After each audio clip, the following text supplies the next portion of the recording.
तो ये जस्टिस मंसूर अली शाह से मुतल्लिक जो ये बात अब की जा रही है कि जी उन्होंने अपनी अहलिया को टेक्स्ट किया और कहा जी कि आपके लीडर का काम कर दे, यानी कि ये कहा जा रहा है कि जी उनकी अहलिया, वो भी एक और पता नहीं उस दिन कौन कह रहा था कि जी जस्टिस मंसूर अली शाह जी अपनी अहलिया की मोहब्बत की वजह से चीफ जस्टिस बनने से रह गए, कि जी उनका टेक्स्ट पकड़ा गया। फिर एक वो और भी एक चीज़ वो आर्टिकल लिखवाया गया कि जी वो अमेरिका में उन्होंने कुछ पीटीआई के रहनुमाओं को कहा जी कि आप इलेक्शन की तैयारी करें, और इस वजह से वो ना फिर कान खड़े हो गए। अब ये दोनों खबरें इसलिए इंतहाई मज़का खेज हैं भाई। अगर जस्टिस मंसूर अली शाह ने अपनी अहलिया की वजह से पीटीआई को रिजर्व सीटें देनी होती और अपनी अहलिया को ये बताना होता कि मैं आपकी ख्वाहिश का फैसला करने जा रहा हूँ, अगर ऐसा कुछ होता तो भाई वो दोनों एक छत के नीचे रहते हैं, एक रूम शेयर करते हैं, मियाँ बीवी हैं।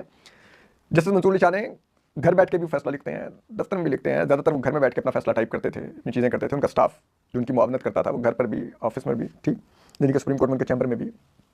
अब आप एक चीज़ बताइए, अगर जस्टिस मंसूर अली शाह को अपनी अहलिया को बताना था कि वो फैसला देने जा रहे हैं और वो फैसला है मुबैना तौर पर जो उनकी अहलिया की ख्वाहिश के मुताबिक इमरान खान के लिए फैसला है, तो उनको उसके लिए अपनी बीवी को भी टेक्स्ट करके बताने की जरूरत है। वो तो उनको तो सुबह जब वो फैसला सुनाने के लिए निकल रहे थे सुप्रीम कोर्ट, एक रात पहले फैसला लिखा जा चुका था, 2-3 दिन पहले वो फैसला बताया जा चुका था, जो फुल कोर्ट बैठा हुआ था, उन्होंने जो जजेस ने कमेटी में मीटिंग की थी वहां पर ये जस्टिस मंसूर अली शाह, जस्टिस अतनुल्लाह वगैरह ये अपनी अक्सरियत बता चुके थे। काजी फैसल को पता चल चुका था कि वो अकलियत में रह गए हैं। जस्टिस मंसूर अली शाह और इनके साथी जजेस इस वक्त अक्सरियत में है, और फिर उन्होंने कहा था कि ठीक है जी आप फिर करें अपना फैसला अनाउंस।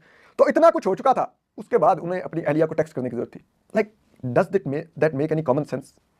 और हमारे जो ये सहाफ़ी जो बहुत ज़्यादा एजेंसियों के बूट पॉलिश करते हैं, और वो जो कह दें तो ये कहते हैं कि ये कुरान और हदीस ही है हमारे लिए, क्योंकि इनके खुदा वो वर्दी में है, इनको ऊपर वाले को कोई जवाब नहीं देना।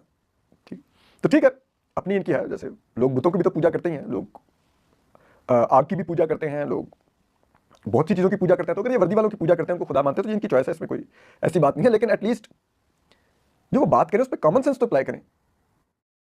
डेट क्या कि आप ये जजों की जासूसियां करें या सियासतदानों की जासूसियां करें, लेकिन चले आप फिर भी उनको, क्योंकि वो आप लोगों के खुदा हैं, आप उनको खुदा मानते हैं, तो एटलीस्ट उनसे ये तो कहें कि सर जितना मुझे समझाएं तो सही, वो टेक्स्ट क्यों कर रहे थे, उन्होंने घर पे क्यों नहीं अपनी बीवी को बताया? मुझे लॉजिक तो समझाएं इसकी, जो आप मुझे खबर फीड कर रहे हैं।